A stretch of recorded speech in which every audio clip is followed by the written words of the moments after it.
அனைவருக்கும் வணக்கம். என் பெயர் சாமி. என்னோட சிறப்பு உங்களுக்கு தெரியுமா? சாதா அப்ப இன்னொரு விஷயம் சிறுதானியங்களே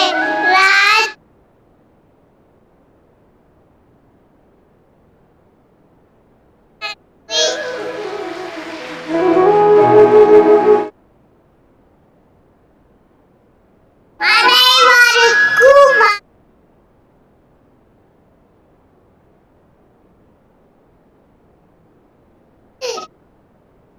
துணை உடலுக்கு உடுப்பே உடுப்பே தின்ன தின்ன தெகட்ட இடியோடு கொஞ்சம் பனை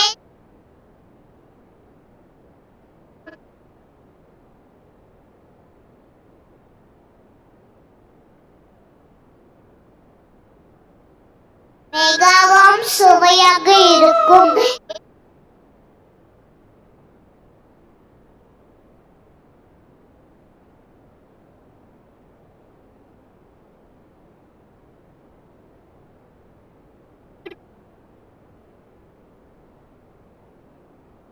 குறையும் அவ்வளவு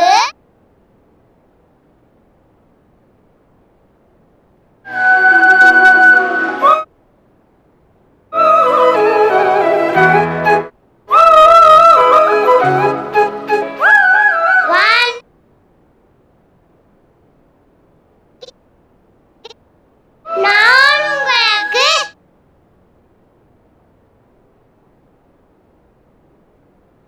இதுவும் சாப்பிட்டு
உணவே மருந்துன்னு சொன்னாங்க பெரியவங்க. மருந்தே உணவாகும் காலம் வர போகுதுங்க. முருங்க தின்னாக்கா நோயோடி போகுங்க. பொருந்த சொன்னாங்க பொறுப்பாக கேட்டுக்கங்க. நீயோ நானும் இங்க 100 வருஷம் வாழணும்னா, நோய் நொடி இல்லாத தேகம் கொண்டு ஆளணும்னா, முன்னோர் சொன்னதையும் முறையா கேட்டுக்கணும். முதன்மை தேகம் ஒண்ணு தலையில போட்டுக்கணும். ஆட்டி வைத்தியமும் நாட்டு சமையலும் நாங்க உற வைக்கும் வீட்டு கைமணம்.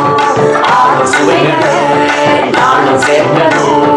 ஆரோக்கியமா வாழ கடலை முட்டாய் வாய் மணக்கும், சூட முட்டாய் வலிஞ்சு வரும் தேன் முட்டாய், கிழந்த பழம் கொடுக்க புளி உப்பு போட்ட ஒட்டுமாங்க, கலாக்காய் கொய்யாக்காய் கட்டி விற்கும் பனங்கிழங்கு பொட்டு கடலை பொறி உருண்டை வாங்கி தின்னு பாரு.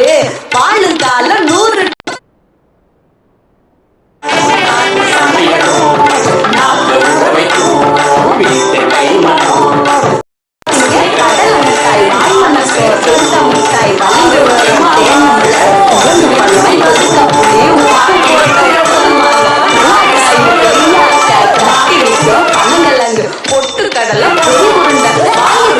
பாரு. பாலுங்கால 100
நடனமாடிய இளங்கலிந்த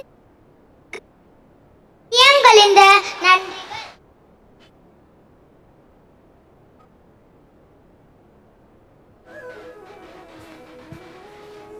Now, I humbly request our Honorable Chief Guest, Mr. Sankat B. Wage, IAS, Assistant Collector Training, to address the gathering.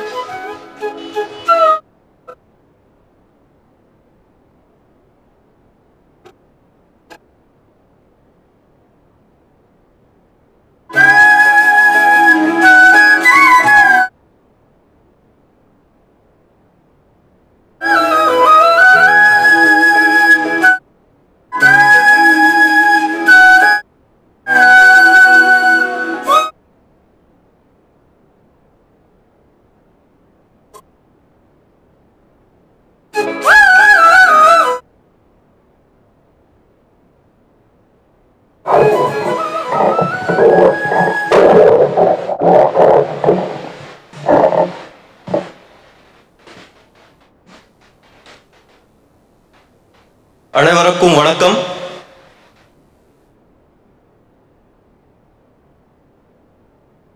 இப்போ நான் கொஞ்சம் தமிழ் பேசுகிறேன். என் பெயர் சங்கேத். என்னோட சொந்த மாளிகை Maharashtra. For last 4 months only I am in Tamil Nadu. So I will, most of my speech will be in English, but whenever possible, wherever possible, I will try to speak kunja Tamil. மரியாதைக்குரிய CEO திரு Murugan sir, மாண்புமிகு principal madam sister Roslin, திருமதி பொங்கோதே madam who is just going to retire from this institution, from the Cluny school, Sister Lima, all the students, parents, teachers, all of you, I wish a hearty new year and Pongal greetings.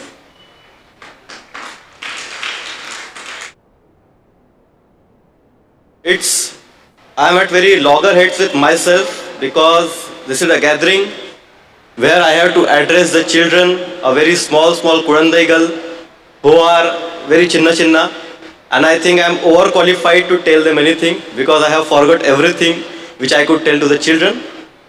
And at the same time, I am supposed to address to the parents in which state I am still not. So addressing the parents, how parenting is there, how parenting should be, is a difficult cup of tea for me to address with. However, by seeing the glooming faces of all the children, I think that whatever I have learned in my life and whatever I think that few of my words can be of help to parents and children, I would like to give my reflections upon that. I was born in the Wardha district of Maharashtra some 26 years ago. My parents are from not that well-filled background. My mother is just 5th class pass and my father is 10th class. And all of my education throughout my life has been through Marathi medium and semi-English medium. So I have never been to convent or an English medium school. Throughout my childhood, I have not been passed through that phases of guidance, career guidance and everything, which most of the children of these days are privileged to. It was only in 2013, that is when I passed my 12th class examination, that I thought of going for higher studies. Even at that point of time, my father insisted that now you are 12th pass, so you may settle down with some mediocre job in the local town. No need to go for the higher education, because being from a lower middle class family, it was imperative for me to support my family first rather than to go for the higher education. And despite being qualified for an NIT college, National Institute of Technology, I chose a career that is BSc, Bachelor of Science. And the main reason for this was that because the government of India was giving a scholarship of 60,000 rupees per year, per annum, so that if I get this scholarship, I can go to some big city, I can do my education. That was the only purpose. I rejected the plan of engineering and went for the basic sciences. From 2013 to 2016 and 2016 to 2018, I completed my BSc with physics, chemistry and mathematics as majors, and my MSc with physics as material science as my majors. And in 2018, I passed out of Nagpur University with gold medal in physics.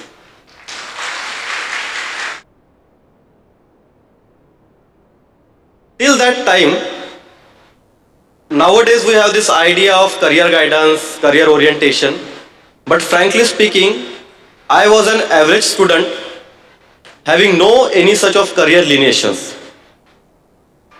But I was fortunate enough to come in acquaintance with an institution and the people there who guided me throughout my career. They said that we will give you food, we will give you accommodation, but only one thing you have to ensure is that you give your hard work, you give your dedication and prove that all the efforts we are taking to make you are not going into vain. At that time, when I was in my BSc second year or third year, I was also taking part-time tuitions for physics and mathematics for 11th and 12th class student. But because of the support from this philanthropic institution, I started full-time study, and it was only in MSc first year, with the guidance of my mentors and teachers, I decided to prepare for UPSC Civil Services examination. After passing my MSc in 2018, I was again at loggerheads with myself what to do, because UPSC is a very tough examination, as all of you might be knowing about it. There is no any alternative. If you go into UPSC and if you cannot clear the examination, that means you are out of race for everything. I had two options. One, to clear NET set examination, National Eligibility Test, that is eligibility examination for the professors and teachers. And second was quite a risky option of going for the UPSC civil service examination. At that point of time, I had only 1.5 lakh in my pocket, and I took that decision in 2018 December to go for the UPSC civil services examination, and from Nagpur I went to Pune. In Pune, in one 10 by 12 room, I along with 8 of my roommates would stay there, would toil their hard from morning 7 a.m. to 10:30 p.m. in night. Everything was only and only for my study. I would go early morning, study for 12 to 14 hours a day, sleep in my library, eat in my library, speak to friends in my library, and everything for all purposes, library became my only home then. I would come to my room only for sleeping. In 2019, I gave my first attempt, and in my very first attempt, actually in introduction they mentioned that I cleared my examination in first attempt, but actually I cleared my examination in second attempt. In my very first attempt, I could clear my UPSC prelims examination, but because of some technical difficulties, because some certificate I don't had, or the certificate which I was issued was after dated, post dated. Because of that, the UPSC has rejected my candidature despite of clearing the examination. And the very first attempt I lost, and the major pain was not of losing that attempt, but the major pain was the 1.5 lakh which I had with myself now has been totally, it was not with me. I had spent it on my coaching, I had spent it on my accommodation and food, and now I was left penniless, I was left moneyless in a big city of Pune in Maharashtra. Then at that time, again major decision I have to take. Same decision whether to pack my bag and come back to Nagpur, come back to my hometown and start working in some job, or other decision was to do a part-time job in Pune, survive myself, feed my family, and continue a UPSC preparation. This time also, I became Rajnikant and I took the risk. And I chose the second option. Okay, I have given 1 year for UPSC preparation. Let me try and give another year for UPSC preparation. And at that time in Pune, for CDS and NDA students, I would teach physics and mathematics because that were my graduation majors as well. By teaching 3 to 4 hours every day to students of CDS and NDA in Pune, and at the same time studying for 8 to 10 hours on my own UPSC preparation, I toiled for 1 more year, from 2019 to 2020, till the COVID lockdown was there. When COVID lockdown started, with the grace of God, fortunately or unfortunately, we all were forced to pack our bags and go back to our hometowns, to native. I lost my job in COVID. I could not teach students at that time, and the only source of income which I had was now no more with me. Then I came back to my home and I started teaching at a local school, 9th, 10th student, mathematics and science, general science. But still I continued my preparation, and in 2020 I appeared for my second attempt. When I appeared for my second attempt, all my family members were COVID positive, including me. I had to take a special ambulance to go to the Nagpur at my center for giving my preliminary examination. Somehow I gave my examination with 99 Fahrenheit fever, and I cleared that examination. From prelims to mains, that is a 3 to 4 months of period, my center was at Raipur. But since my mother and father, because of their old age, they were extremely vulnerable to COVID disease. And they were forcing me to stay at home or either stay at Nagpur, nearby only, so that if any emergency comes at my house, I could go for their rescue. For 3 months, I told them that I am not going to be here, I will go back to Pune. But I stayed at Nagpur only. So that was a big lie. I told them that I am going to Pune, but I stayed at Nagpur only. At Nagpur, without meeting any relative, any person, no any Diwali celebration, no any Christmas celebration, for 3 to 4 months, whole time I dedicated for my UPSC mains preparation. And in January 2021, I gave my UPSC mains examination. I cleared that examination as well. In September 2021, I gave my interview. And with the grace of God, with the grace of Almighty, with the hard works and with the blessings of my parents and teachers like you, in September 2021, I cleared UPSC examination with All India rank 266 and was selected into Indian Administrative Service. Since last 1.5 years, I have undergone my training at Mussoorie. I had exposure to the finest of the people this country would have ever produced in that year, the cream layer of the society. And I am very much thankful to the parents, to the teachers and God. So this is what a brief journey of my life was all about. Now that second part which I am supposed to address you, as the sister rightly told me that day, that most of the audience will be among the parents.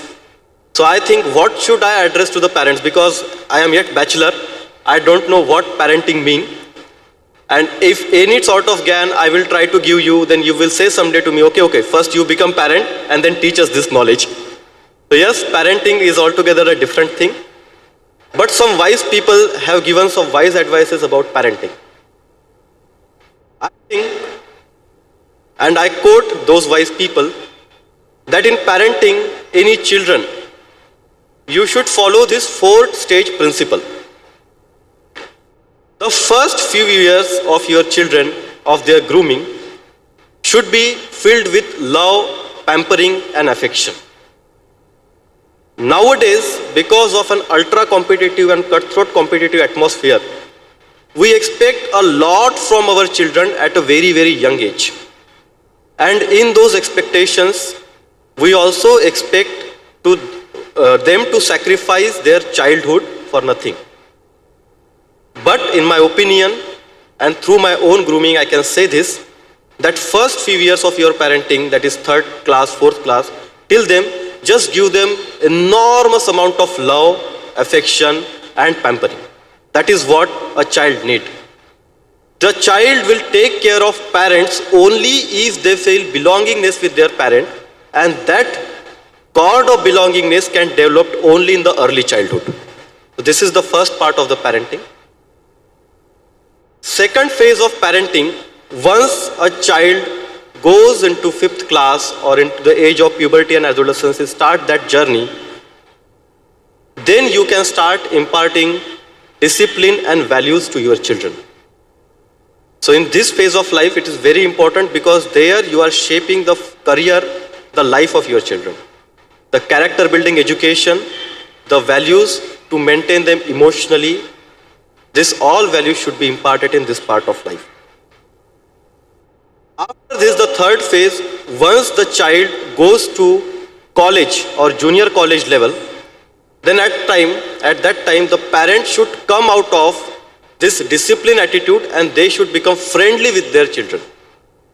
Because once you go into the age of adolescence, if you are not friendly with your children, with your child, then believe me, child will find friends in something else, and that may be quite detrimental to them. Don't feel anything that is taboo to your child. Discuss all the issues, emotional issues, adolescence issues, whatsoever issues your child have. You can discuss openly with them, be free and frank. They can tell their problems to you, and that is how a friendly relation between a child and a parent can become. I remember in my academy, that is Lal Bahadur Shastri National Academy of Administration, I met a very kind person. I won't quote his name. He is a Gujarati person from Surat. His father is a diamond merchant, and a very big diamond merchant. But when I met that person, he was so down to earth, so humble, that while speaking with him, no one will tell that he is from such an elite background. After getting close friendship with him, I inquired, "Bhai, how can you be so humble and so down to earth?" So he told me that every year when I had summer vacation, my father would give me 15,000 rupees and he would say that go out of Gujarat in any other state wherever you want, without the support of relatives, without the support of your known one. Keep this 15,000 in your pocket and survive on your own. Like this, he spent 1 month in Kerala, 1 month in Chhattisgarh, and 1 month somewhere in Northeast. He told me that when our parents have lot of resources, they will take care that my child should not face any type of problem. They will take care that all the privileges, the best of knowledge, the best of education, the best of facilities that could be given to the child should be given. But it is not only the best privileges you give to your children, but it is also the high class challenges which you give to your children that makes their personality and that will make them a good citizen, a responsible citizen. So when that person, a big diamond merchant, and his son went out of his house with a little money in his pocket, then he could understand the problems of the poor. Then he could understand what it means to earn 2 times of meal. Then he could understand that how to talk with the people of different classes, different communities. And that made him a very humble and a very genuine being. And that quality of that person appealed me the most. So I think at this point of time, you will always be tempted to give the best of everything to your children. But also give them that courage, that attitude, and those challenges which will teach them the harsh realities of life, which will make them a responsible citizen and a responsible child and a responsible person of this society. So this part of life is also very important. So first is love and care. Second phase is discipline. And third phase is being friendly with them, along with making them responsible and good citizen of this country. This is how I feel a child should be groomed all about. Rest, you all are very privileged, and I feel very, very thankful to you, very, very happy for all of you that you have good career guidance, you have good education, good teachers. Take good benefit of all of them. Also, with emerging times, changing technologies, changing ways of teaching and changing ways of parenting, the socio-cultural dynamics, many new challenges and many new threats are coming to the children. Maybe 10 or 15 years ago, these challenges were not there, or maybe when all of you were brought up, these challenges were not there. So you should always protect your children from all these hazards which a society is providing you. I will conclude myself with one simple story. Once, there was a big mountain and a road beneath that mountain. A big stone fell from that mountain and it blocked that road. So all the logistic, all the traffic could not be gone from that road. The local panchayat took the decision to take that stone away from the road so that the road will have a good transportation. But that stone was big enough. A sculptor from local village came and he asked the panchayat Talaivar that, "Oh sir, can you give me this stone?" The Talaivar said, "This is just a rough stone. What will you do of it?" He said, No, sir, give me just this stone. I will try to do something out of it." He took that stone and after a month, he made a wonderful statue out of that stone. And he brought that statue to the panchayat Talaivar. The panchayat Talaivar was very much amazed. He said, "Oh, this was just a rough stone. How did you make a statue out of it? How did you find a statue inside this?" The sculptor humbly said, "Sir, I did nothing. The statue was already there. I just removed the unwanted part of that stone and the statue was presented." Similarly, you need not to be harsh with your children and you need not to be too much pampering with your children. All of your children are the sons and daughters of divine. They are perfectly, inherently potential to do anything and everything. Just take care, whatever unwanted part of the society, the hazardous part of the society comes in their life, keep them protected from this hazardous part and they will realize their potential and their divinity. With this, I will conclude myself. I thank the school and the administration for inviting me here to deliver an address. As such, I am not a public speaker, so I don't know how to communicate with a big audience. But whatever the little knowledge, the little struggle, and the little experiences I have passed through my life, I tried to reflect upon them. I tried to deliver upon them.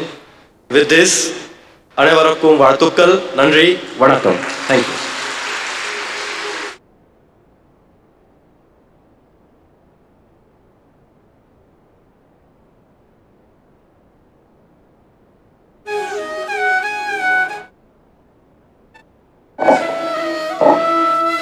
I would like to express my heartfelt gratitude to our Honorable Chief Guest, Thiru Sanket B. Vahe, IAS Assistant Collector, Training Salem, for your kind words. Indeed, you made this celebration a memorable one, sir, in spite of your busy schedule. Sir, your life is an example that everyone can raise up in life, provided they aim high and dream big. Your timeline still date is very inspiring, sir. We hope to pass on this to our little children. Sir, we love the 4 core parenting techniques. Hope all of us follow them. Thank you once again.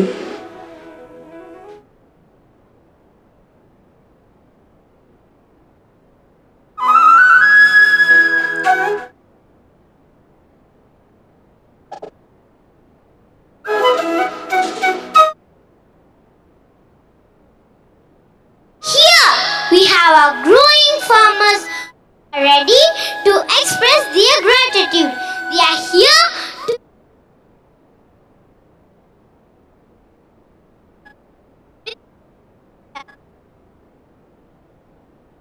to welcome our tiny tot to take us to our native.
மாசம் பிறந்துருச்சு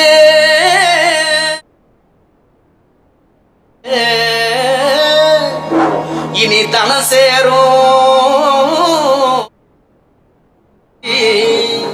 அச்சு வெல்லம் பச்சரிசி பொங்கலாச்சு அப்ப பொங்க வச்சு பாட்டுபடி நம்ம தமிழர் புகழ உலகில் நாட்டும்படி நம்ம தமிழர் புகழ உலகில்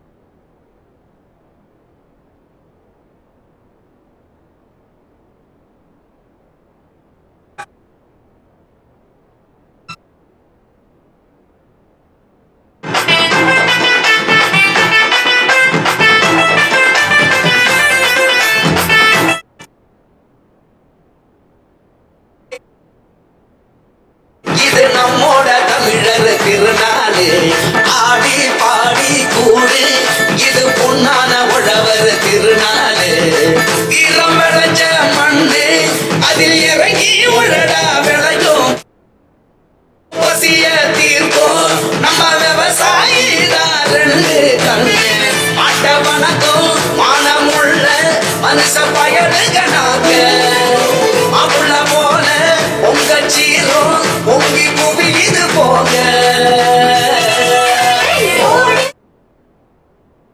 இது நம்மோட தமிழர் திருநாடு ஆடி பாடி கூடு இது பொன்னான உழவர் திருநாடு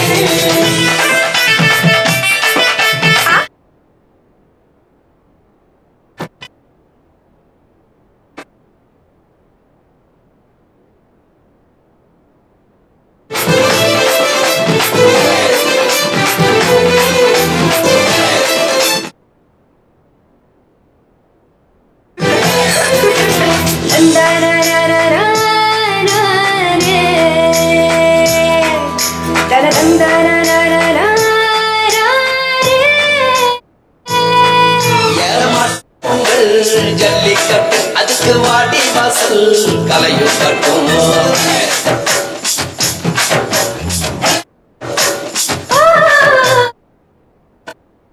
தப்பு சத்தம் இங்கே வயசு பண்ணுவோம்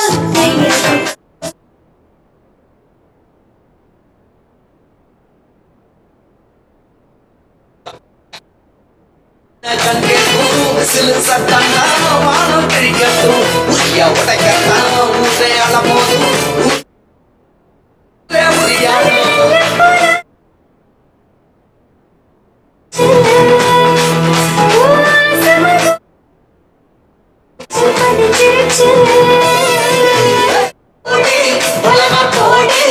இது நம்மோட தமிழர் திருநாடு ஆடி பாடி கூடு இது பொன்னான உழவர் திருநாடு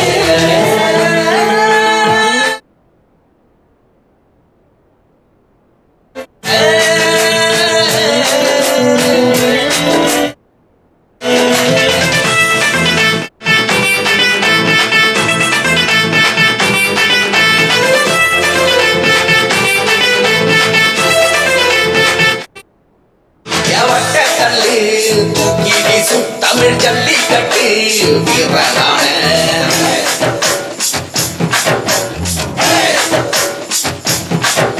ஓமாட்டி கொம்பு மார்பக்கீர தாயி மண்ண தொட்டு சீறி வார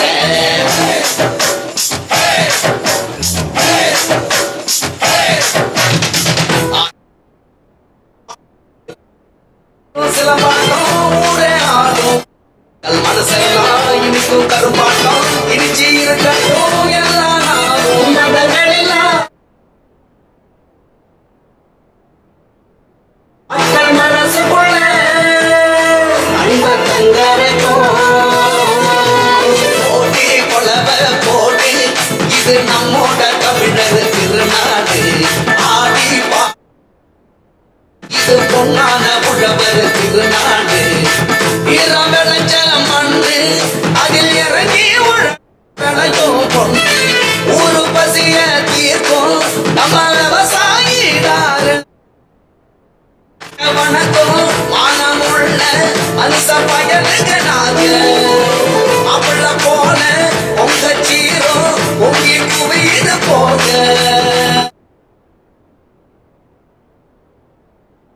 இது நம்மோட தமிழர் திருநாடு ஆடி பாடி கூடு இது பொன்னான உழவர் திருநாடு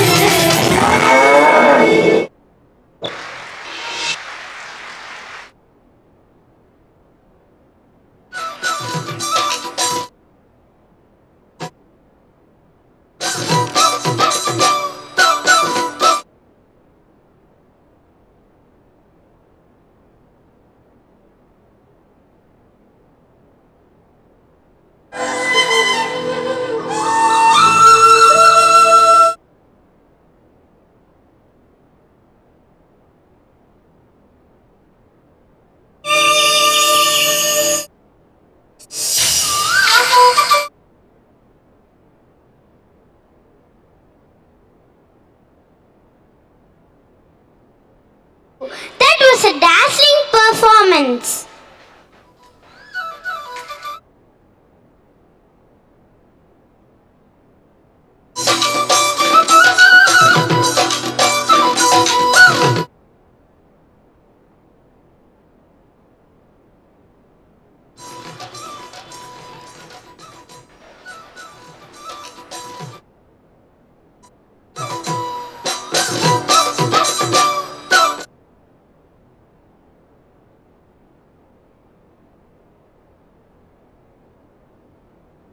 Now, I humbly request our guest of honor, Dr. R. Murugan, Chief Education Officer, Salem, to address the gathering.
Cluny matric higher secondary ஸ்கூலினுடைய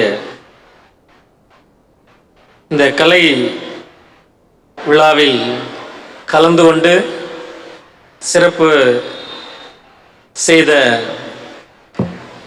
training collector மரியாதைக்குரிய பயிற்சி கலெக்டர் அவர்களே மற்றும் இப்பள்ளியினுடைய பிரின்சிபல் அவர்களே, தாளாளர் அவர்களே மற்றும் இங்கே வருகை புரிந்திருக்கின்ற பெற்றோர்களே, மாணவ மாணவியர்களே, ஓய்வு பெற இருக்கின்ற ஆசிரியை திருமதி பூங்கோதை அவர்களே, அனைவருக்கும் முதற்கண் வணக்கத்தை கூறிக்கொள்வதில் பெருமகிழ்ச்சி அடைகிறேன். அனைவருக்கும் முதற்கண் புத்தாண்டு மற்றும் பொங்கல் வாழ்த்துக்களை தெரிவித்துக் கொள்கிறேன். இந்த விழாவில் இங்கே ஒரு சில வார்த்தைகளை மட்டும் இங்கே பெற்றோர்களுக்காக இங்கே கூறிக்கொள்ள விரும்புகிறேன். ஒரு திருக்குறள் ஒன்று உண்டு. மனத்து உள்ளது போல காட்டி ஒருவருக்கு இனத்து உள்ளது ஆகும் அறிவு. மனத்து உள்ளது போல காட்டி ஒருவருக்கு இனத்து உள்ளது ஆகும் அறிவு. மனத்திற்கு தகுந்த மாதிரி அறிவு அமைவது போல தோன்றினாலும்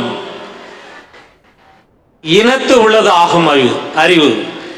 அவன் அந்த குழந்தை எங்கு சேர்கிறது, எந்த இடத்தில் வளர்கிறது என்பதை பொறுத்தும் அந்த குழந்தையினுடைய அறிவானது, அந்த குழந்தையினுடைய பண்பாடானது தீர்மானிக்கப்பட இருக்கிறது என்று ஐயன் திருவள்ளுவர் கூறியிருக்கிறார். அந்த வகையில் ஒரு குழந்தையினுடைய அறிவாற்றலானது அது வளரக்கூடிய இடமாக இருந்தாலும் சரி அல்லது பள்ளியாக இருந்தாலும் சரி அது ஒரு தீர்மானிக்கக்கூடிய இடமாக இருக்கிறது. அந்த வகையில் பெற்றோர்களாகிய நீங்கள் ஒரு சிறந்த பள்ளியில் படிக்க வைக்கிறீர்கள். உங்களுடைய குழந்தையினுடைய பண்பாடும் அறிவும் வளரக்கூடிய ஒரு நல்ல சூழ்நிலையில் நீங்கள் இங்கே இந்த பள்ளியை தேர்ந்தெடுத்திருக்கீர்கள். அதுக்கு உங்களுக்கு வாழ்த்துக்களை தெரிவித்துக் கொள்கிறோம். அதே மாதிரி பெற்றோர்களிடத்தில் அந்த குழந்தை எவ்வாறு வளர்கிறது என்பதை பொறுத்தும் அதனுடைய பண்பாடானது அதனுடைய அறிவானது தீர்மானிக்கப்பட இருக்கிறது. எப்படி ஒரு பூவோடு சேர்ந்து நாரும் மணக்கும் என்பது ஒரு பழமொழி. அந்த வகையில் ஒரு குழந்தை நல்ல அறிவாற்றலுடைய குழந்தையாக எதிர்காலத்தில் வர வேண்டும் என்றால் அதற்கு பெற்றோர்களும் முக்கிய காரணமாக இருக்கிறது. முன்பொரு காலத்தில் எல்லாம் உலகமானது பறந்து விரிந்திருந்தது. இப்போது அது விரல் நுனியில் சுருங்கிவிட்டது. ஏனென்றால் கம்ப்யூட்டருடைய வளர்ச்சி, டெக்னாலஜியினுடைய வளர்ச்சி, அதன் காரணமாக இப்போ உலகம் வந்து விரல் நுனியில் வந்து சுருங்கிவிட்டது. இந்த சூழ்நிலையில், இந்த போட்டி நிறைந்த இந்த உலகத்தில் ஒரு குழந்தை வளர்ந்து பெரிய ஆளாகும் போது அவர் எப்படி இந்த வாழ்க்கையில் ஜெயிக்க போறாருன்னா, அவருடைய இனோவேட்டிவ் ஐடியாஸ் மூலமாகவும் கடினமான ஒரு ஹார்ட் ஒர்க் மூலமாகவும் தான் அவர் வந்து வாழ்க்கையில் வந்து ஜெயிக்க முடியும். இந்த இனோவேட்டிவ் ஐடியாஸ் என்பது வலது மூளையினுடைய அன்றாட நிகழ்வுகளில், அன்றாட திங்கிங்கில் ஏற்படக்கூடிய ஒரு நிகழ்வு தான். ஒரு உதாரணத்தை இங்கே குறிப்பிட்டு காட்ட விரும்புகிறேன். சிங்கப்பூர் கடற்கரையில் வாரந்தோறும் ஞாயிற்றுக்கிழமை என்று பெரும் கூட்டம் வந்து கூடும். அந்த பெரும் கூட்டம் கூடிட்டு திங்கக்கிழமை பார்த்தீங்கன்னா, திங்கக்கிழமை மறுநாள் காலை திங்கக்கிழமை நகராட்சி பணியாளர்களுக்கு அங்கே வந்து அவர்களுக்கு மிகப்பெரிய ஒரு சிரமமாக இருக்கும், ஒரு சவாலாக இருக்கும். என்னன்னா, அந்த கடற்கரையை வந்து சுத்தப்படுத்துவதில். ஏன்னா ஞாயிற்றுக்கிழமை அந்த பெரும் கூட்டத்தில் எல்லாம் அந்த ஐஸ்கிரீம், அந்த டப்பா வாங்கி ஐஸ்கிரீம் சாப்பிட்டு அந்த வேஸ்ட்டு எம்டி டப்பாவை அங்கங்கே வீசி எறிந்து விட்டு சென்று விடுவார்கள். அதனால் அதை கூட்டி பொறுக்கி அதை சுத்தப்படுத்துவது மிகப்பெரிய ஒரு சவாலாக அந்த நகராட்சி பணியாளர்களுக்கு இருந்தது. அப்போது நகராட்சி நிர்வாகம் வந்து இதுக்கு ஒரு தீர்வு காண வேண்டும் என்று முடிவெடுத்து எல்லோரையும் அந்த கூட்டத்திற்கு அழைத்தார்கள். அதிகாரி முதல் அந்த தூய்மை பணியாளர்கள் வரை அனைவரையும், பொதுமக்கள் உட்பட அனைவரையும் கூட்டத்திற்கு அழைத்தார்கள். ஒவ்வொருத்தரும் ஒவ்வொரு ஐடியாவை சொன்னாங்க. ஒரு சிலர் என்ன சொன்னார்கள்னா, அந்த காலி டப்பாவை யார் கொண்டு கொடுக்குறார்களோ அவர்களுக்கு ₹1 கொடுக்கலாம் அப்படின்னு ஒரு ஐடியா சொன்னாங்க. இன்னொருத்தர் என்ன சொன்னாருன்னா, அந்த காலி டப்பாவை வீசி எறியற 2 சவுக்கடி கொடுக்கணும் அப்படின்னு சொன்னார். இந்த மாதிரி பல்வேறு தரப்பினரும் பல்வேறு கருத்துக்களை வந்து கூறினார். அதில் ஒருத்தர் என்ன சொன்னார் அப்படின்னா, யார் வந்து அந்த காலி டப்பாவை வந்து வீசி எறிகிறாங்களோ, அது சாப்பிட்டு அந்த ஐஸ்கிரீம் சாப்பிட்டு அந்த வெற்று டப்பாவை வீசி எறிகிறாங்களோ அதை எடுத்து அவனுடைய வாயிலேயே திரிக்கணும் அப்படின்னு சொன்னார். அது வந்து ஒரு வேடிக்கையாக அந்த நேரத்தில் இருந்தது.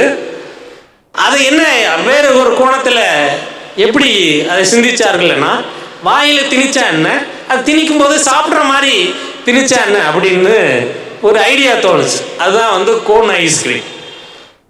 அதனால ஐடியாஸ் வந்து இனோவேட்டிவ் ஐடியாஸ் இருக்கும்போது தான் வாழ்க்கையில் வந்து ஜெயிக்க முடியும்.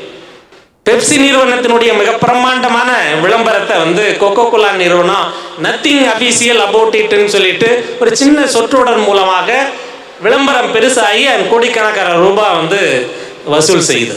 அதனால குழந்தையின் இடத்துல இனோவேட்டிவ் ஐடியாஸை வந்து வளர்க்கக்கூடிய எல்லாருக்கும் வந்து அந்த 2 மூளை உண்டு, வலது மூளை இடது மூளை என்று. இந்த வலது மூளையினுடைய அன்றாட செயல்களில் ஒன்று தான் இந்த இனோவேட்டிவ் ஐடியாஸு. அதை வந்து நம்ம குழந்தைகள் இடத்துல உருவாக்குறதுக்குரிய வாய்ப்புகளை வந்து நாம் இது பண்ணணும். ஒரு விதை வந்து முளைக்குது. இப்போ குழந்தைகள்லாம், உங்களுடைய குழந்தைகள்லாம் சின்ன சின்ன குழந்தைங்க. இந்த விதை முளைக்கும் போது சின்ன தளிர் வெளியே எடுக்கிறது. அப்போது என்னன்னா, ஆடு மாடுகள் பதம் பார்க்கறது, மீண்டும் அந்த செடி என்ன சொன்னால் துளிர்க்கிறது. சில பேர் வந்து கிள்ளி எறிகிறார்கள், மீண்டும் துளிர்த்து இப்போது கை கட்டாத உயரத்தில் மரமாக செடியாக நிற்கிறது.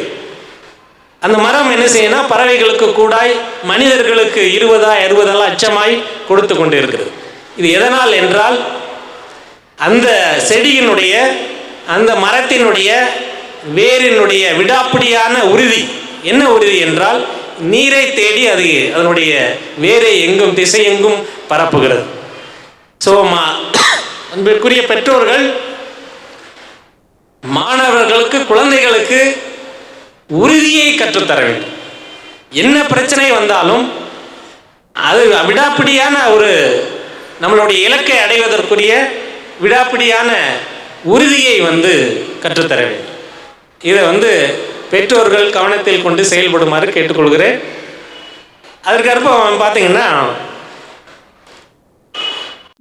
இந்த குழந்தை படிப்படியாக வளர்ந்து அது பெரிய ஆளாக இருக்கிறது. இப்போ சிப்பிக்குள் முத்து நம்ம கேள்விப்பட்டிருக்கிறோம். இந்த சிப்பிக்குள் இருக்கிற முத்து அது முத்தா மாறுவதற்கு 15 ஆண்டுகள் எடுத்துக்கொள்கிறது. அதில் இருக்கிற ஒரு மழை துளி தான் என்ன செய்யுது அப்படின்னா அது முத்தாக மாறுகிறது. அந்த முத்தாக மாறுவதற்கு 15 ஆண்டுகள் அதற்குரிய சூழ்நிலையில் வளரும்போது ஆக்கப்பூர்வமான மாற்றங்கள் ஏற்பட்டு விலை மதிப்பற்ற ஒரு முத்தாக மாறுகிறது. உலகத்திலேயே புகழ்பெற்ற ஓவியம் மோனலிசா ஓவியம். அதை வரைந்தவர் எத்தனை ஆண்டுகள் எடுத்துக்கொண்டார் என்றால் 42 மாதங்கள் எடுத்துக்கொண்டார். ஏறத்தாழ 3.5 மாதங்கள் எடுத்துக்கொண்டார். 3.5 மாதங்கள் அவருடைய சின்ன சின்ன முயற்சி உலக புகழ்பெற்ற ஒரு ஓவியம் கிடைத்தது. ஒரு அழகான குழந்தை பிறக்க வேண்டுமென்றால் 10 மாதங்கள் அதற்குரிய சூழ்நிலையில் வளரும்போது சின்ன சின்ன மாற்றங்கள் ஆக்கப்பூர்வமான மாற்றங்கள் ஏற்பட்டு 10வது மாதத்தில் ஒரு அழகான குழந்தை பிறக்கிறது. ஸோ இந்த குழந்தை ஒரு பெரிய ஆளாக வர வேண்டுமானால் ஒரு நல்ல சூழ்நிலையை நீங்கள் வீட்டிலும் சரி பள்ளியிலும் சரி ஒரு நல்ல சூழ்நிலையை அதற்கு ஏற்படுத்தி தரும்போது அந்த குழந்தை பிற்காலத்தில் ஒரு மிகப்பெரிய ஆளுமையாக வளரும் என்பதில் எந்த மாற்று கருத்தும் இல்லை என்பதை இந்த தருணத்தில் தெரிவித்துக் கொண்டு மீண்டும் ஒரு முறை உங்களுக்கெல்லாம் புத்தாண்டு மற்றும் பொங்கல் வாழ்த்துக்களை தெரிவித்து வாய்ப்புக்கு நன்றி கூறி விடைபெறுகிறேன். நன்றி, வணக்கம். ஒரு நல்ல சூழ்நிலையை அதற்கு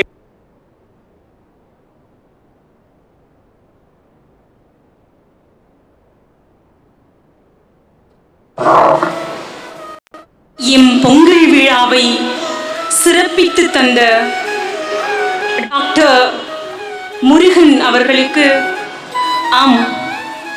மனதுக்கு சேரும் அறிவு, அதைவிட ஒரு குழந்தை எங்கு வளர்கிறதோ அங்குதான் அதன் அறிவு தெரியும். சிப்பி வளர்வதற்கு 15 ஆண்டுகள், ஒரு சிலையை செதுக்க இன்னும் பல விஷயங்களை நம்மோடு பகிர்ந்து கொண்ட உங்களுடைய வார்த்தைகள் எம் உள்ளத்திற்கு மகிழ்ச்சி அளிக்கிறது, மனதிற்கு அன்பை தெரிவிக்கிறது. உம்முடைய திறமை எங்கள் மனதிற்கு எத்தனை அருமை. எம் உள்ளம் கனிந்த நன்றி.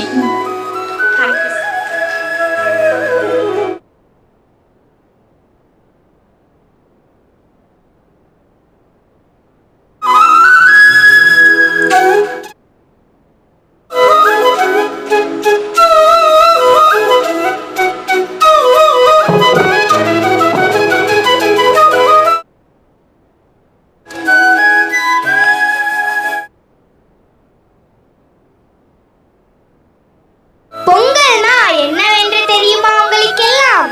இப்போ ஆதிகால பொங்கலுக்குமான வேறுபாட்டை தன் கவிதை மூலம் கூற வருகிறார் நம் சௌந்தர்யலட்சுமி.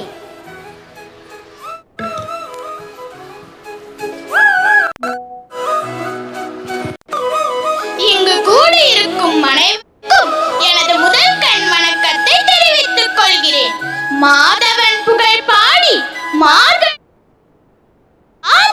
புகழ் பாட வேளாண்மையே உலகில் மேலாண்மை என்றிடு வெள்ளை பட்டுடுத்தி இல்லமே இன்று பொங்கல் சுற்றுலா பொங்கலோ ஓய்வு பொங்கல் குக்கர் பொங்கல் ஆனது. ஜல்லி கரும்பு சிரித்து துண்டு கரும்பானது. வாசலில் மடல்கள் வாட்ஸ்அப் ஸ்டேட்டஸ் ஆனது. பலர் கூடி வைத்த பொங்கல் இன்று தனி பொங்கல் ஆனது. பெற்றோர்களே கேளுங்கள்.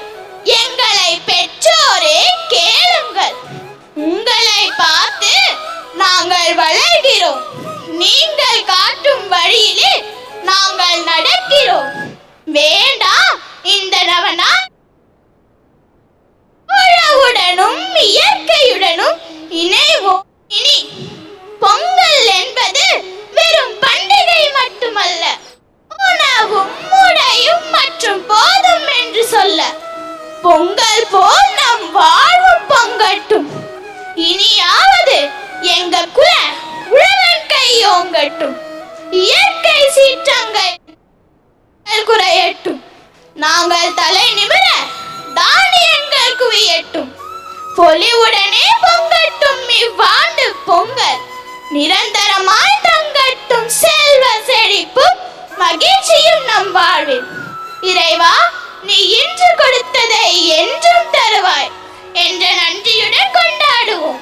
விவசாயியை மதிப்போம், உழவு தொழிலை என்று கூறி எனக்கு பேச வாய்ப்பளித்த அனைவருக்கும் நன்றியையும் பொங்கல் திருநாள் நல்வாழ்த்துக்களையும் கூறி விடைபெறுகிறேன். நன்றி, வணக்கம்.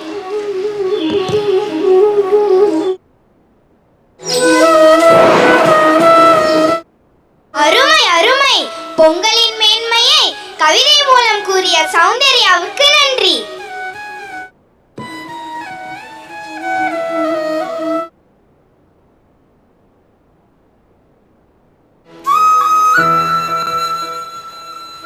A drama is a shaped version of a real life. Drama does not be created, invited or relate with it. Now let's go to the land of Chera.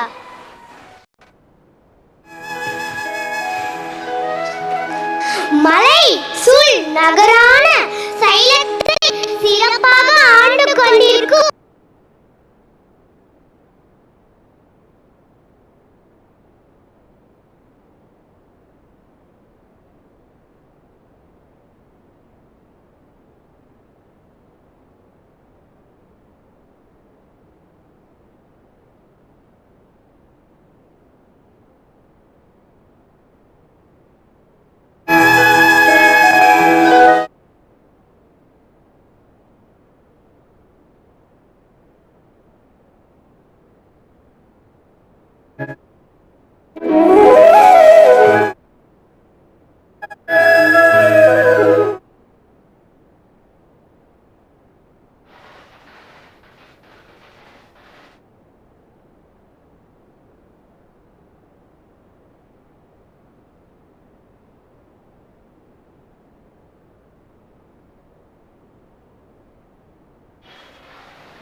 பசிக்காது, சாப்பிட ஏதாவது கொண்டு வர சொல்லுங்க.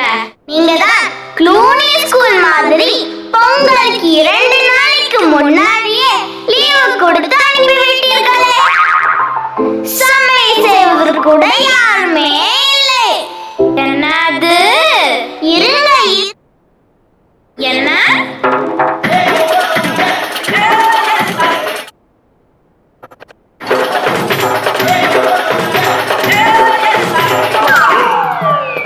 என்ன அமைச்சரே, இந்த முறையா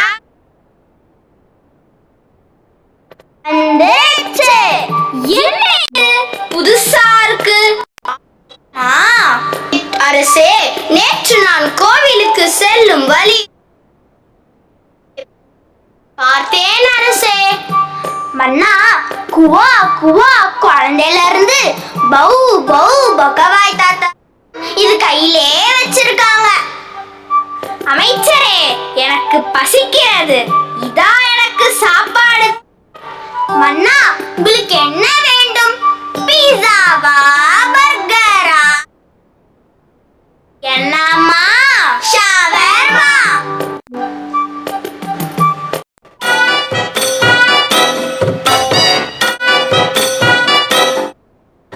ஐயோ அம்மா, அம்மா, ஐயோ அம்மா.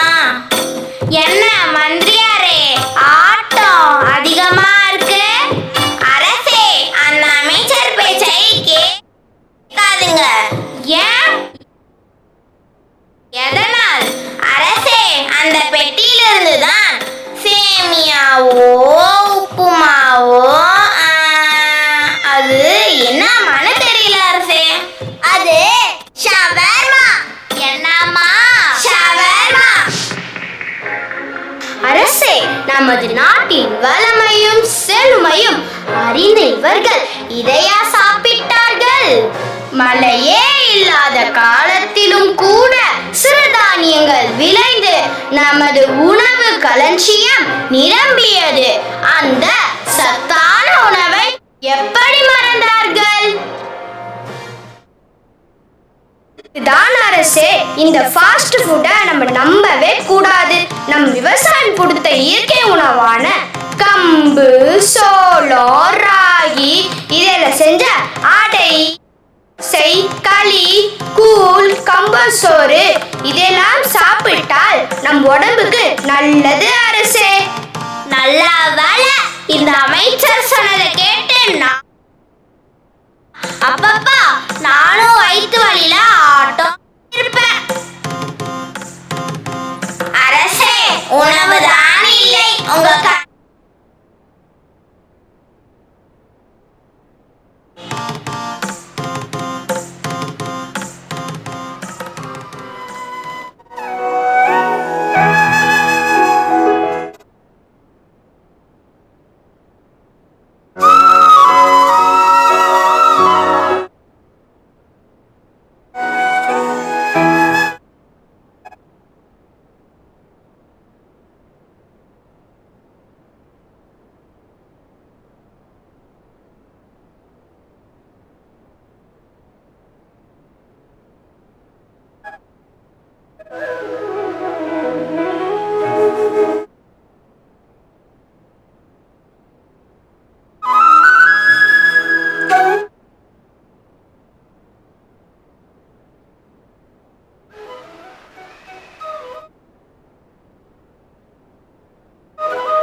கொண்டாடு, பச்சை மலை கிளிய போல பறந்து பறந்து கொண்டாடு.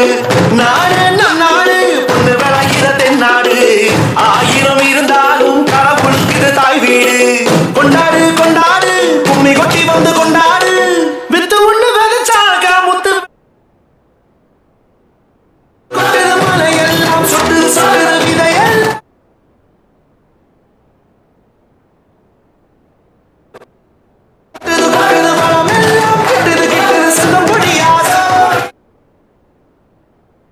மேளம் கொட்டி கொண்டாடு, பச்சை மலை கிளிய போல பறந்து பறந்து கொண்டாடு.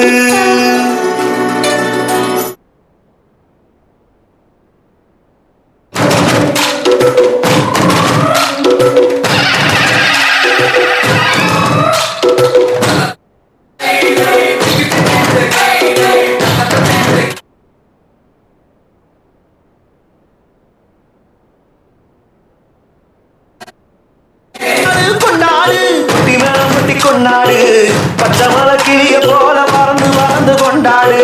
நாடு விளைகிற தென்னாடு, ஆயிரம் இருந்தாலும் கடவுளுக்கு தாய் வீடு.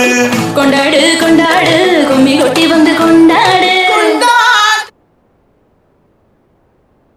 வித்து ஒண்ணு விதைச்சாக்க முத்து விளையணும் நம் நாடு. மலையெல்லாம் சொட்டு சொட்டுது, விதையெல்லாம் முட்டுது முட்டுது நம்ம விளையாதோ. பொழுது மனம் எல்லாம் கிட்டுது கிட்டுது செல்ல முடியாதோ. மலையெல்லாம் சொட்டுது சொட்டுது, விதையெல்லாம் முட்டுது முட்டுது நம்ம விளையாதோ. விதையெல்லாம் முட்டுது முட்டுது மனம் எல்லாம் கிட்டுது கிட்டுது செல்ல முடியாதோ.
இந்த மண்ணு மணக்கிற மல்லிகைப்பூ நம்ம மனச எடுத்து சொல்லும்.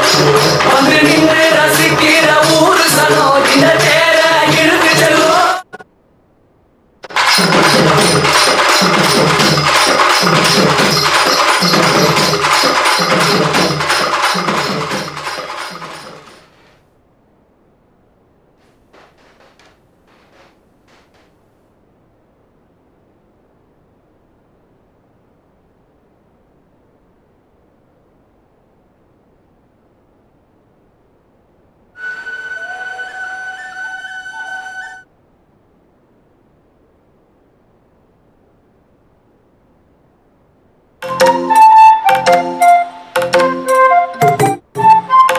அரசே, நம் பக்கத்து நாட்டு மன்னர் கதாகேசி வந்திருக்கிறார். வாருங்கள் நண்பரே. நலமா? மிக்க நலம் நண்பா. என்ன நண்பரே, உங்க நாடே விழா கோலமாக இருக்கிறது. நாங்கள் தமிழர் திருநாளை கொண்டாட போகிறோம். நீங்களும் கலந்து கொள்ளுங்கள். ஒரு நாளைக்கு இவ்வளவு ஆர்ப்பாட்டம்?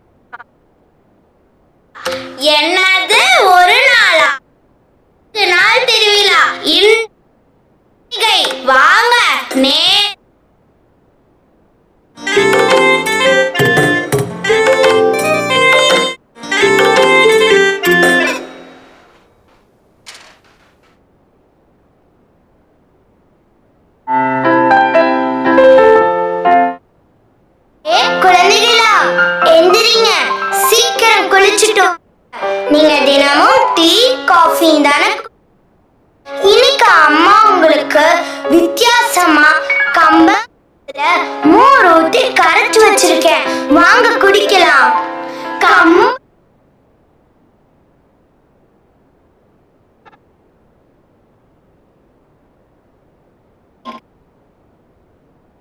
உடம்புக்கு ரொம்ப நல்லது.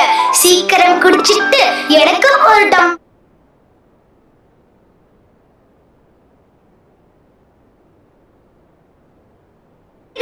இன்னைக்கு போகி, சீக்கிரம் ரெடி. அப்பா, போகினா என்ன அப்பா? அழிதலும் புதிய புகுதலும் தான் சொல்லுவாங்க. ஆனா புதுமொழி என்னன்னா, நமக்குள்ள இருக்க தீய எண்ணங்களையும் சேர்த்து இருக்கணும்.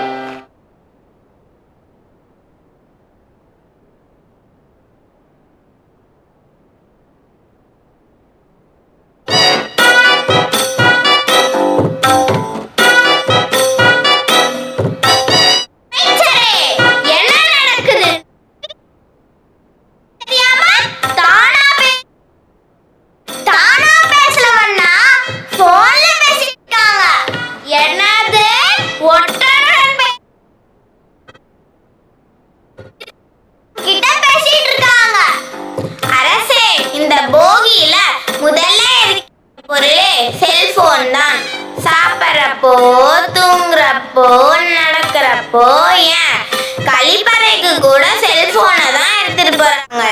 எல்லாரும் அப்படியே நில்லுங்க. இதற்கு ஒரு முடிவு கட்ட வேண்டும்.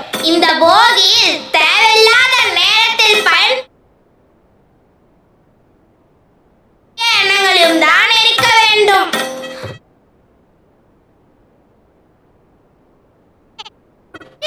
கையிலும் கூட தீயில் போடவே மாட்டேங்கிறார்கள். அமைச்சரே, முதலில் உனது கையில் இருக்கும் செல்போனை போடும். அனைவரும் செல்போனை தீயில் போடுங்கள். இதுவே என் கட்டளை. என் கட்டளை என் சாசனம். செல்போனையும் எரிச்சிடி.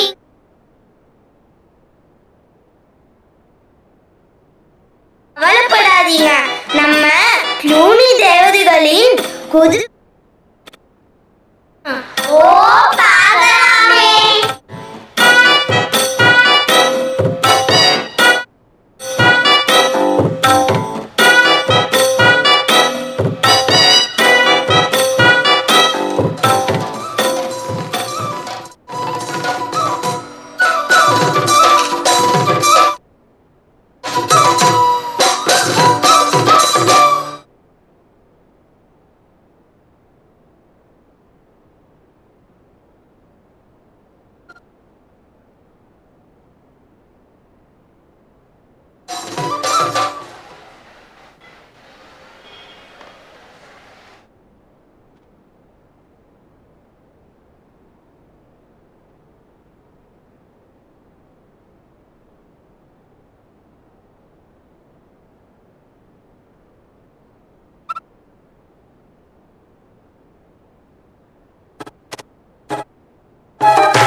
Coca-Cola.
என்ன மீனா, எழில் எல்லாரும் புது துணி போட்டு ரெடி ஆயிட்டீங்களா? அப்பாவை கூட்டிட்டு வாங்க, பொங்கல் வைக்கணும். அம்மா, இந்த பொங்கல் பண்டிகை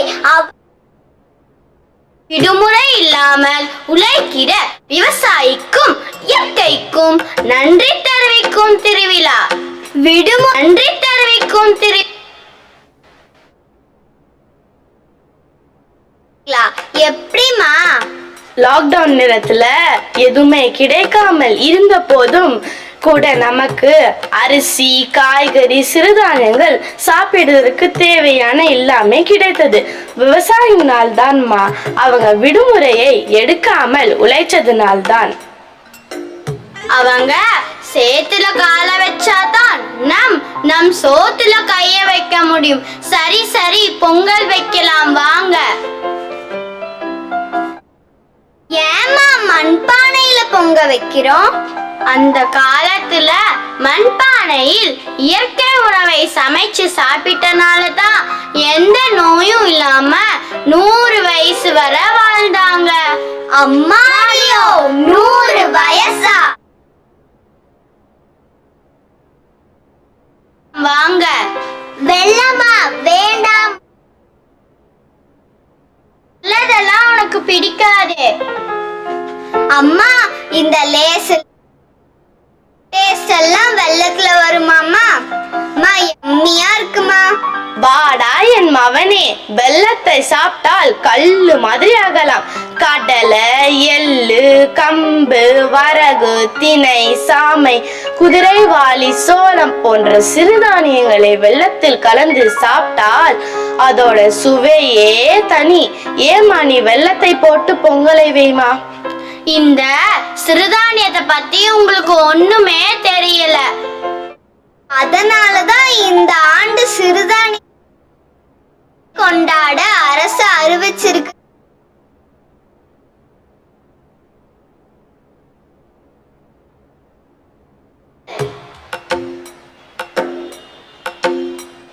வாங்க. வேண்டாம் வேண்டாம் அரசரே, நானும்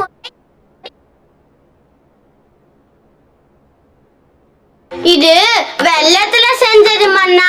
கொஞ்சம் மன்னா. என்ன?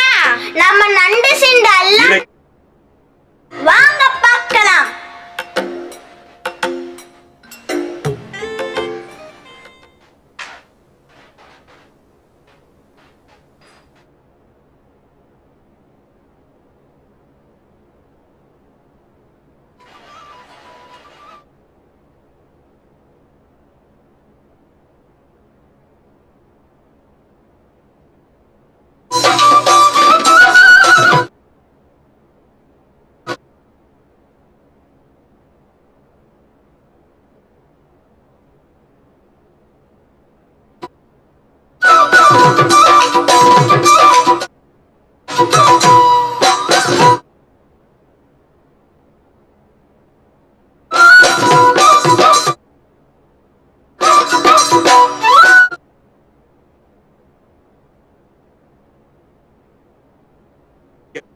நல்லோரின் ஆசியும் நண்பர்களின் வாழ்த்தும் குடும்பமாக கூடி வரும் குதூகலமும் பொங்கி பெருகும் நாள் இத்திருநாள்.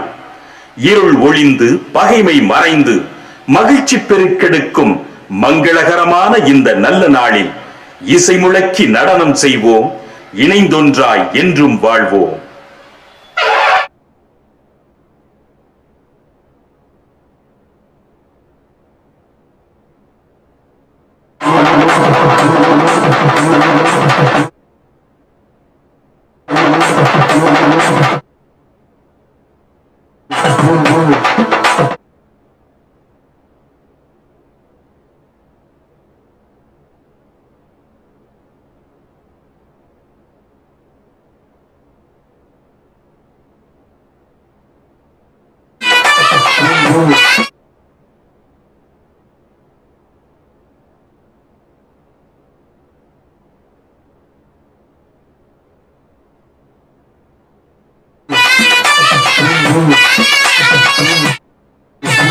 வானத்தில் சுடர்விடு சூரியன் போல வாரு திருவிழா பூத்தது மங்கள திருவிழா.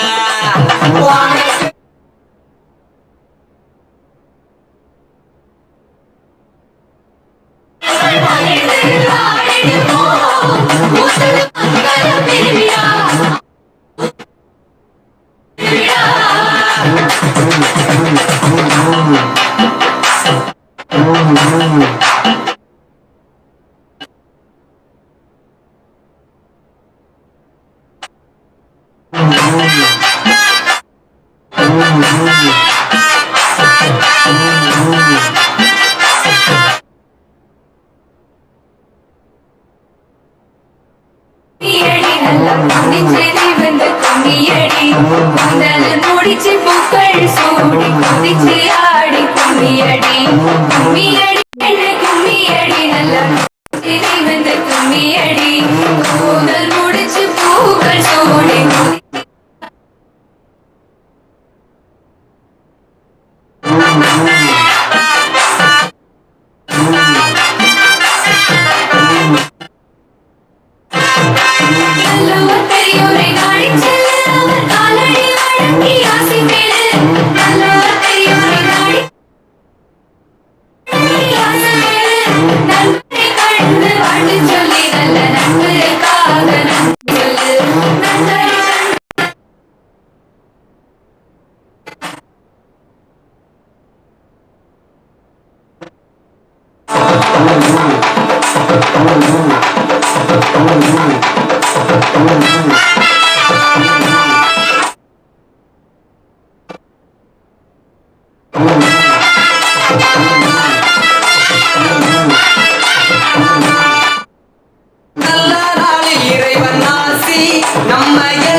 பாட்டமைத்து பண்ணிசைத்து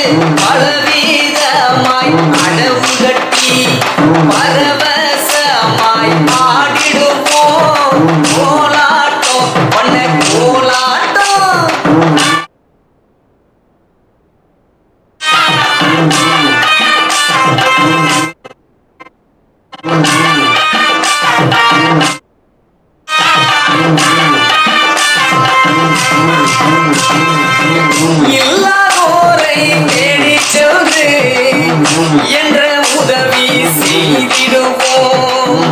ஏங்கும் மனங்களை தேற்றிடவே இதமாயாறுதல் இன்று போல என்றும்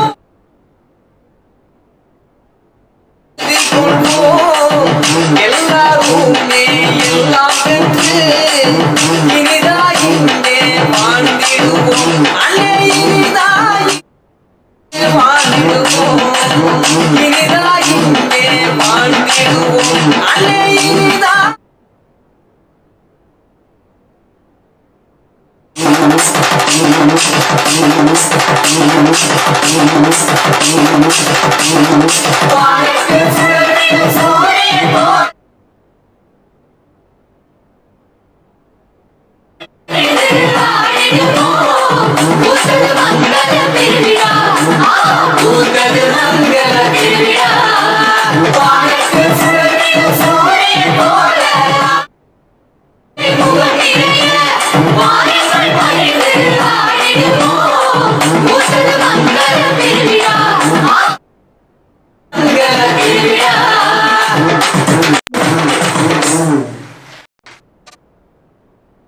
இறையருளும் நல்லோரின் ஆசி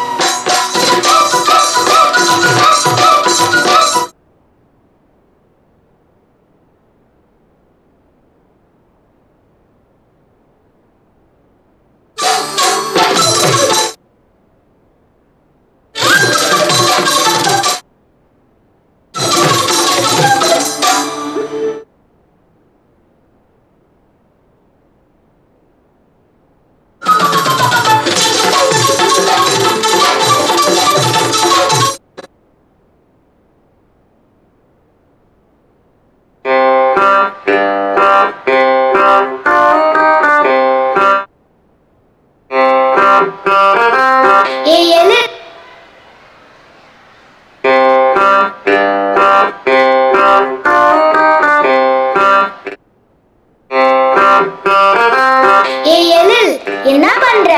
வா, இன்னைக்கு மாட்டு பொங்கல் தானே. என்னோட பிரௌனியை குளிக்க வச்சு சாப்பா. என்னடா கொடுமை இது! வயசான காலத்துல பெத்தவங்க கூட வச்சு சாப்பாடு முதியோர் இல்லத்துல சேர்த்து விட்டுறாங்க. இங்க என்னடானா நாய்க்கெல்லாம் சாப்பாடு வைக்கிறாங்க. என்னடா நடக்குது இந்த நாட்டுல? நாய்க்கும் சாப்பாடு வைக்கணும்ல தாத்தா. அம்மோ போ, அந்த நாய்க்குட்டிய கீழே விட்டுட்டு வாடா. நம்ம உழவர்களுக்கும் விவசாயிகளுக்கும் உதவியா இருக்கிற ஆளுக்கு நன்றி சொல்வோம். சரி, மாட்டை குளிப்பாட்டியாச்சா? ஓ, குளிப்பாட்டியாச்சே. வாங்க வாங்க, மாடுக்கு பூஜை பண்ணலாம். நம்ம ஊர்ல கரகம், மயிலாட்டம், ஒயிலாட்டம், பொய்க்கால் குதிரைலாம் ஆடுறாங்க. வா போய் பார்க்கலாம்.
கொள்ளடிப்போம்.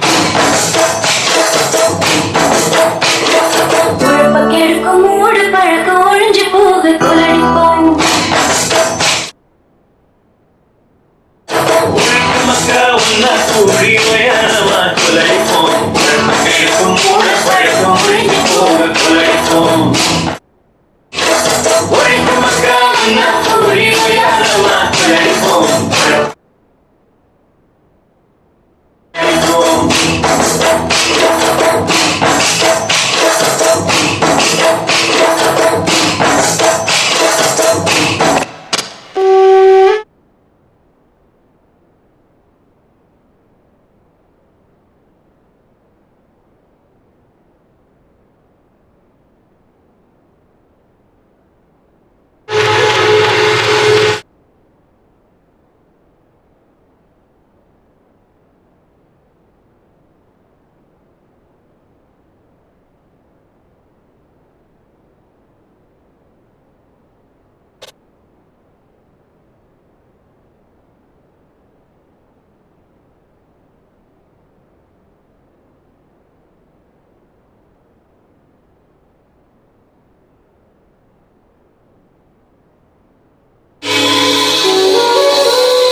வந்தானா மயிலக்கார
ஷூட் ஷூட் ஷூட் உன் பின்னாடி இருக்க அவனை போய் புடி புடி புடி.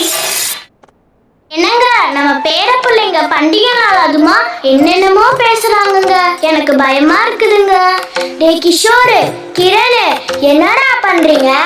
டேய் நிறுத்துங்கடா, என்ன இருக்கீங்க? தாத்தா ஃப்ரீ ஃபயர் தாத்தா, ரீல்ஸ் பார்க்குற தாத்தா. டேய் ஊர்ல ஜல்லிக்கட்டு நடந்துட்டு இருக்கு, இங்க என்னடானா நீங்க உட்கார்ந்த இடத்துல விளையாடி. ஜல்லிக்கட்டு போ தாத்தா, இதுதான் ட்ரெண்டிங் தாத்தா. என்ன ட்ரெண்டிங்கோ?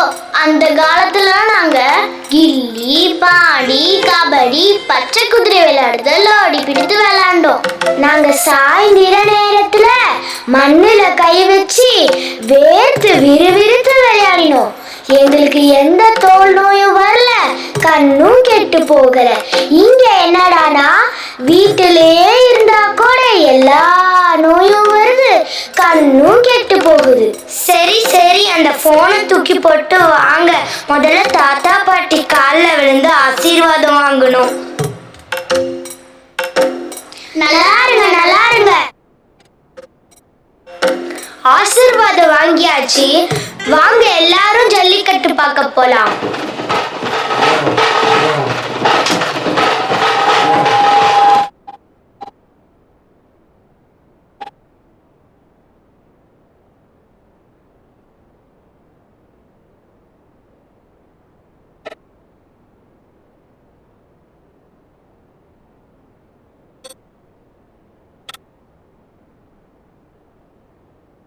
ஜல்லிக்கட்டை ஐபிஎல்லில் கூட கொண்டு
அப்பா அப்பா கவி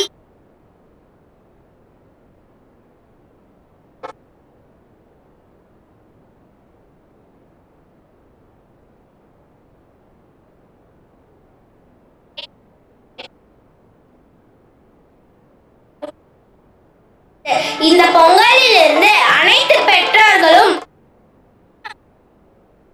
கொடுக்க வேண்டும். மாலை நேரத்தில் குழந்தைகளே வெளியே விளையாட விட வேண்டும். செல்போனை குழந்தைகள் கையில் பெற்றோர்கள்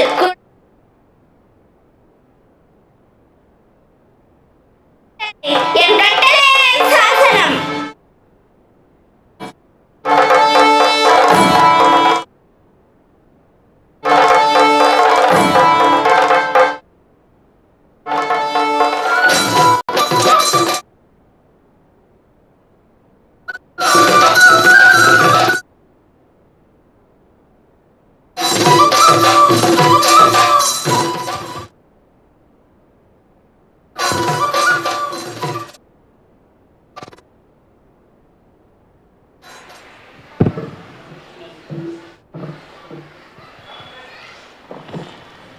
இனி வரும் கைபேசியினை நல்ல முறையில் பயன்படுத்தி கல்வியை மட்டுமே கருத்தாக கொண்டு ஆரோக்கிய உணவையே உண்டு வளமோடும் நலமோடும் வாழ்வோம்.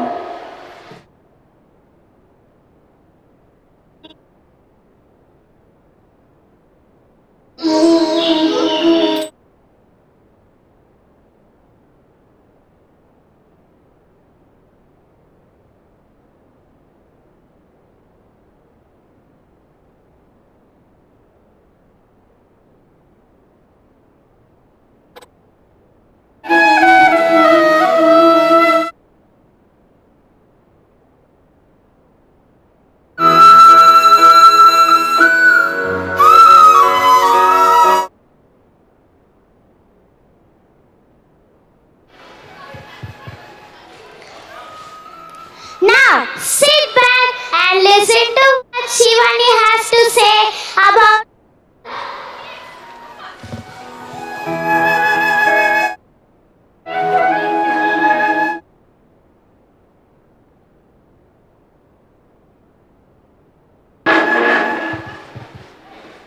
a very pleasant morning to everyone present here.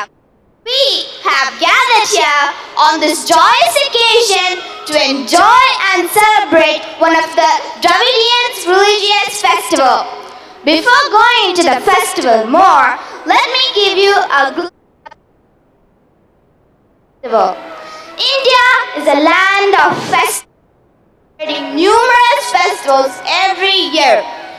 One such important festival is Pongal, which marks the end of the winter season. Pongal is the only festival which follows the solar calendar. In India, Pongal is celebrated as Bogli Bihu in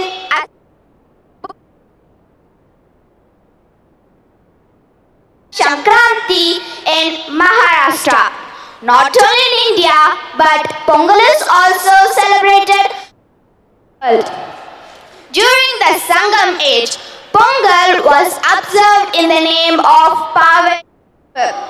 Pongal is celebrated in the view of thanking sun god, forces of nature, farm animals, and the culture. Pongal is celebrated for 4 days. The first day of Pongal is called Bogi. Bogi falls on the On this day, people gather and discard their old belongings into the bonfire, which is a symbolic representation of discarding their bad thoughts and making their new beginning in their life. The second day of Pongal is called Thai Pongal. It is also called Surya Pongal. This day is mainly dedicated to Sun God. People prepare Pongal in a new pot with newly harvested rice. The pot is decorated with a twig of turmeric plant or a flower. The mixture of newly harvested rice, jaggery, milk, lentils, etc. are cooked and allowed to spill out, which represents the abundance in the family. The third day of Pongal is called Mattu Pongal. Tamil people regard cattle as the source of wealth for providing dairy products. On this day, cattle are bathed, horns are polished and painted in bright color, and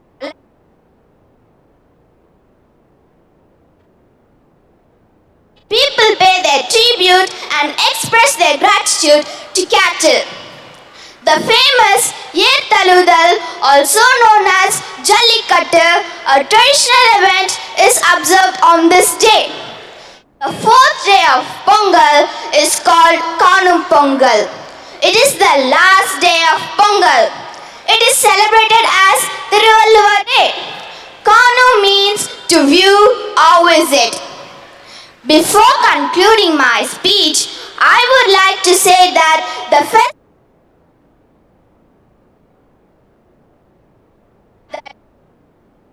emotions and values. It also helps us embrace our religion and culture. Festivals spread the spirit of faith, love, sense. And I also take this opportunity. Very happy Pongal. Thank you.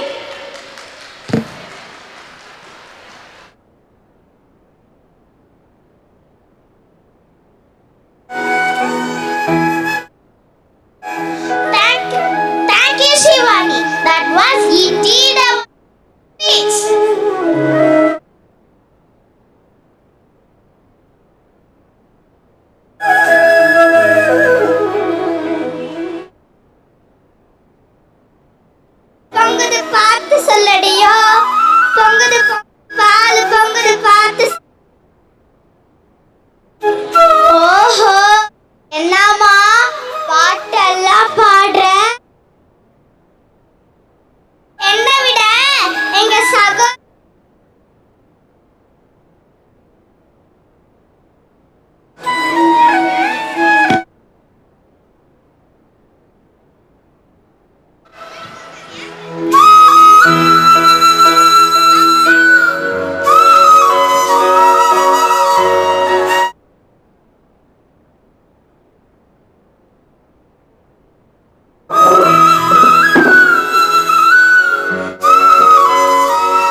Now we have the felicitation and inauguration of a new recording studio.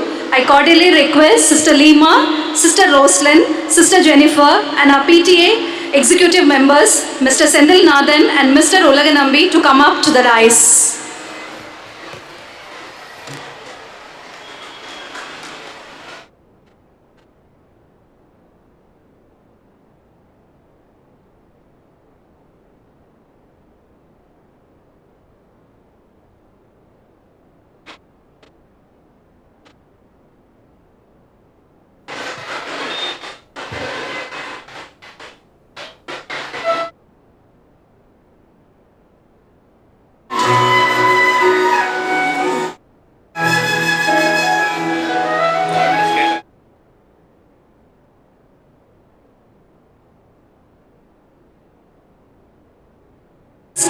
It's time to celebrate. Yes, our Cluny is proud to have St. Cecilia's recording studio in our campus. Henceforth, for all our programs, we will be able to use this facility and excel in all areas of art and culture. And the architects behind this are two individuals who have been silently working a couple of months. Let me introduce them to the audience. Mr. D. Arul Alvin Benjamin, Apple Certified Professional. I request both of them to come to the dais. Let's welcome them with a big round of applause.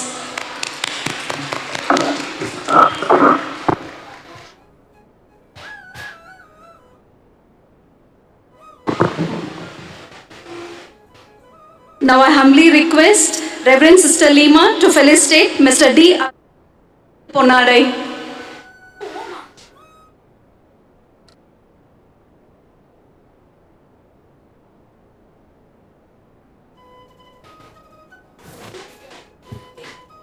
I humbly request Sister Roslyn to present a memento to Mr. D. Arul Stephen.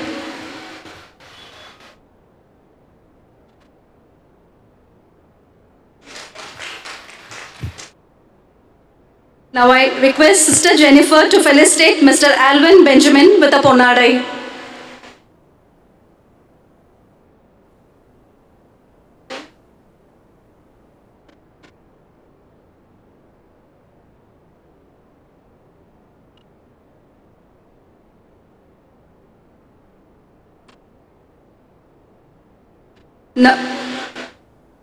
Now I request Mr. Sendil Nathan, our PTA executive member, to present a memento to Mr. Alvin Benjamin.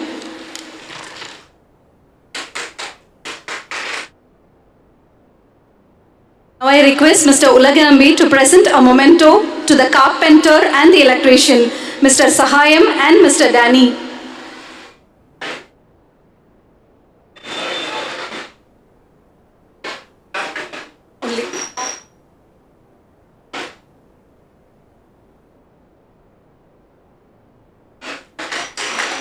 Now I take this wonderful opportunity to thank the PTA members and other benefactors for their timely support to make our dreams come true. Now I humbly request the dignitaries to be seated amidst the audience. It's my pleasure to call Ms. Deva Kumari, niece of Mrs. Pungodai, to speak a few words about her aunt.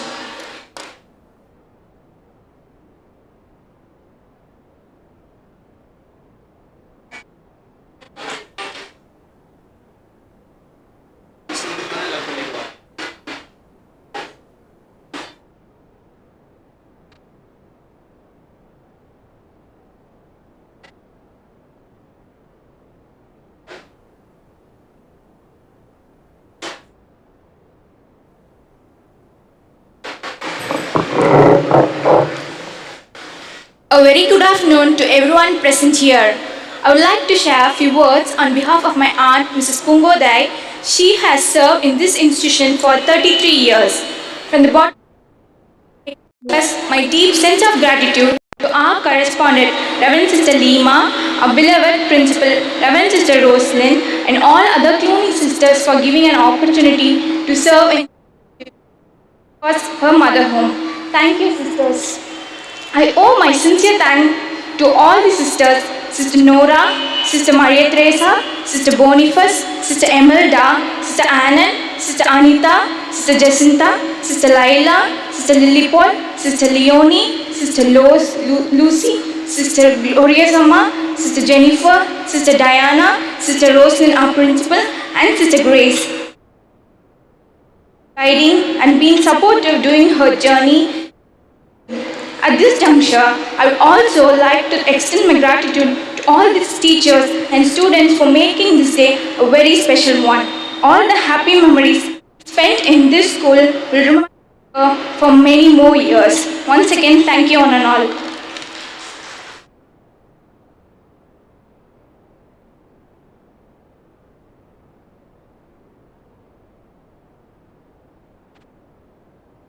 Thank you, Devakumari, for your few words about Mrs. Pungodai.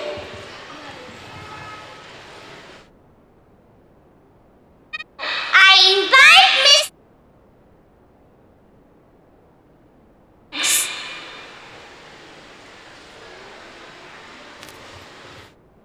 I deem it a great honor and privilege to propose vote of thanks on this special occasion. First of all, I humbly bow down to the Almighty for these bountiful blessings. I extend my thanks to our dear correspondent, Reverend Sister Rima, our dear principal, Reverend Sister Rosie, for helping us to showcase the talent of her tiny toes. A special thanks to Sister Jennifer and bandmaster who filled this atmosphere with the wonderful music with our school band girls. I would like to express my appreciation to dear fathers, brothers and sisters of other institutions for gracing this occasion with their presence.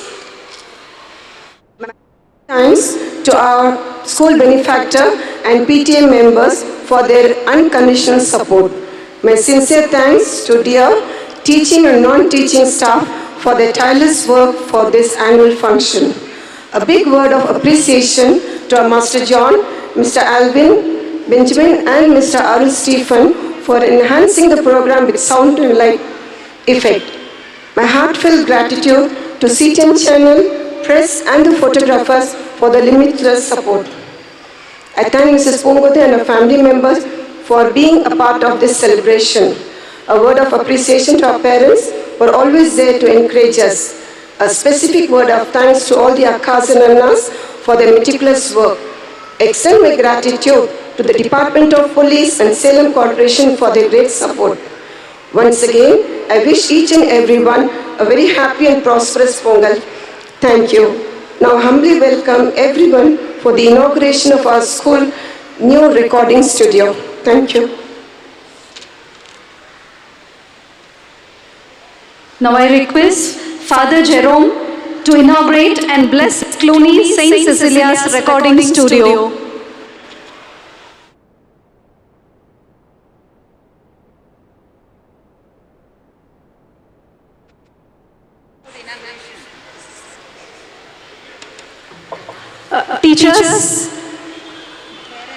Teachers and parents, please accompany us for the inauguration. It's in the back basement. I request all the teachers, those are sitting at the back.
care.